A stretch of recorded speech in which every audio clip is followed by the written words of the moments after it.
Hey guys, Jason again with Jtrain Fitness here to give you another video blog post this week on back training tips. And back is actually one of my favorite muscle groups to work out. I think I just kind of really like the pulling motion. I like the feeling I get when I have a nice pump in my back. And also when I'm working out, if you work out back right, the pump you feel in your muscle when you're doing the individual reps feel incredible to me.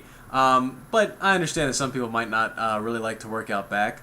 I think one reason for that is because you don't see your back. When you're in the mirror, you don't really see your back. It's not really the most important thing when people are working out, when they're bodybuilding, what they consider of high importance. But it is an important muscle. Aesthetically, it completes the whole upper part of your body.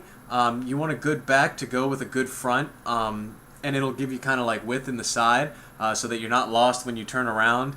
And you're flexing and everything.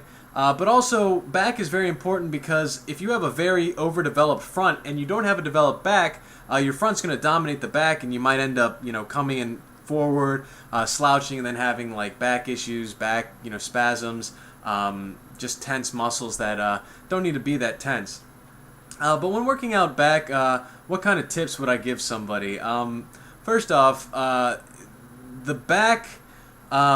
When you're training back, it's important to hit it from all angles, and that actually kind of goes with like every muscle group. You want to hit it from, and what I mean by different angles is you want to hit the back from the middle, from the top down, and from the bottom up, because that'll flex the muscle and stimulate it fully, and make it in turn develop fully.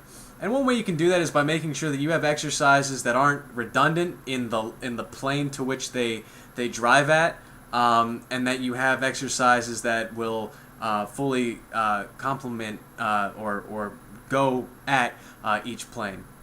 Workouts you can do, I guess, for that. I guess I'll start with the bottom up. A lot of people do deadlifts when they're doing lower back, and that's fine. I've talked about how I actually don't do squats, deadlifts, or bench press. I don't do deadlifts because it kind of makes my back really tight, probably because I'm doing it wrong. I've never really cared enough to really want to be a deadlift master because there are other exercises I feel that can work your lower back. But if you can find somebody who can teach you how to do deadlifts right, or if you know how to do deadlifts right, then they're a fantastic exercise to do your lower back. But what I do for lower back is I'll actually do something called a bent over row. And pretty much what that is I have my remote dumbbell. It'll serve as a barbell this time. I'll stand up. I'll kind of like lean forward at my side, arch my back a little bit, and when you drive with your back, you always want to have your elbows go towards your spine. Your back pulls, correct, but it also pulls even further in, and so when you're doing back exercises, you don't want to just do straight front and back because you're not fully developing the muscle. So when you're doing your back, make your elbows go out to in. Otherwise, you're not fully stimulating it, and you might be working the front, which on back days might not be your goal. But anyway, when I'm doing like a bottom up exercise, I'll take my barbell, do something called a bent over row. So I'll position my back to where I'm bringing my elbows out and then in, and I might have to actually arch my back a little bit to really feel it. In towards my, and I'll bring the barbell in towards my belly button and up. And if you're doing it right, you'll definitely feel it flexing your back. And the back, unlike any other muscle group, like the bicep, as long as you're doing this and you're coming from out to in, it's really hard to screw up certain muscle groups. But with back, it's very easy to not get 100% stimulation and 100%, get 100% out of that muscle group, and a lot of that has to do with your body angles. And I'd like to say I know like there are certain things you can do, like arching your back, squeezing a little bit differently, squeezing from a different plane, but it kind of depends on the person. Taller people might have a different line of drive than shorter people, than average size people, whatever works for you. But make sure that when you're doing any back exercise, that you angle your body to where in between your shoulder blade and your spine, or your shoulder blade and the bottom of your back, whichever part of your back you're working, that you feel a complete flex. Angle your body, lean back, lean forward, arch your back, unarch your back, stand up, lean over, to where you optimally feel the squeeze. And you'll know if you feel the squeeze because you'll be like, oh man, this is great. And once you figure that out, keep doing it. It takes a while, so don't get discouraged, but make sure you are doing that. So that's what I'll do from bottom up for my back. A lot of people only do the front plane from the front back. And that's fine. Just make sure you're not doing too many exercises that do that, because you want an efficient workout that works, again, from all angles. And you do want one that comes from, in front of you to behind you. But you don't need, too many. And a lot of times what people do, they'll do rows. And what a rowing motion is like pretty much any motion that comes where you're kind of pulling towards your back. And you'll see that, with machines with like little handles that you can do, or cable rows. I'm sure you've seen that machine before. Dumbbell rows where they'll kind of like lean over and do it towards the middle of their back. All of them are great.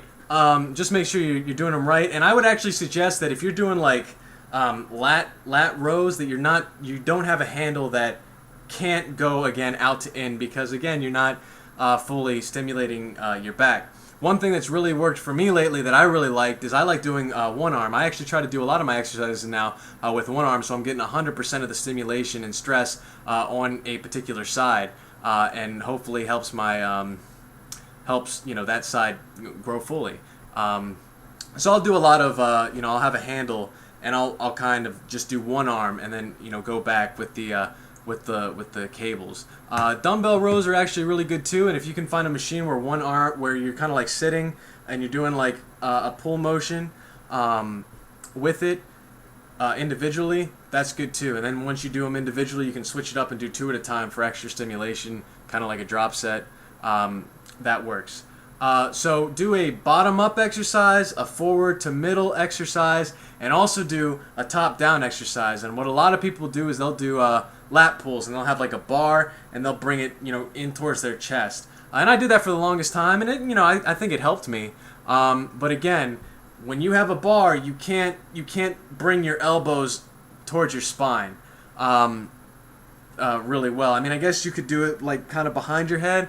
But that to me is a little awkward. So what I like to do is I'll take one individual handle and kind of do this to where I can have a full kind of free range. I guess the back, you really just need a lot of room to move, and also feel the drive correctly.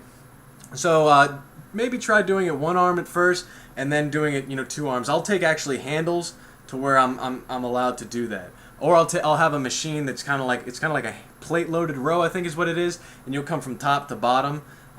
Any exercise that goes from top to bottom. Now another tip that I would definitely give you is if you are ever working out back and your back routine, build your back routine to where it's hitting it from all angles. If your back routine does not have pull-ups, it's not a good back routine.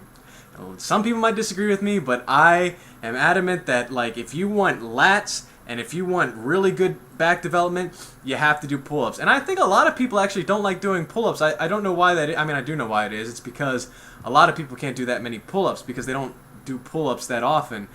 They get discouraged that they can only do one pull-up, for example. And when I started out, I actually couldn't even do one pull-up. I remember the first time I did pull-ups, I was like, yeah, I'm going to do 5 of these. I'm going to do 3. I'm going to just dominate these. And as soon as I pulled, I was like, nope. And it was discouraging, but I said, hey, I'm going to defeat this machine, and I worked at it every day, and I kept doing a pull-up every day, even if I could only do a half of one, and even if people laughed at me, I did pull-ups, and now I'm a pro at pull-ups, I think, maybe, who knows. I want to say I'm a pro, but you have to do pull-ups, guys, and it will give you complete back development. It'll give you those lat, those bat wing lats, and really grow your aesthetic and help you when you turn to the side. So always do pull-ups. You can superset with pull-ups on every back set. You can do them individually at the end of your workout, at the front. I actually do them on the back of my workout because I actually like to tire out my back and then do pull-ups, because it's like I'm already like completely exhausted, and here I am putting them through this body weight exercise, I think that maybe helps stimulate them to grow even more. If you did them at first, just make sure that you are going to complete failure. It's my opinion. Always look to failure. Go to complete failure and understand that you can do a lot if you're doing it fresh and at the beginning of your workout, because you have all the carbs, all the energy, all the ATP in your body with you. So whether you do it at the beginning or the end, make sure you're lifting till failure and you're doing them right. Again, when you're doing a pull-up, when you're doing the back, I guess it's important that I say, if you're doing the back with pull-ups, it should look like this. This is more biceps, and this is more not fully everyone wants to do this pull-up, and to me, yeah, it kind of works out biceps, but if you're working out biceps, I think you definitely want to take advantage of the movement that the bicep actually does. But if you're doing back, it's like this. It's behind your ear, and again, elbows towards your spine. With a back exercise, biggest tip I can give you is always bring your elbows towards your spine. Come out to in, not forward to backwards, out to in, almost like a curve.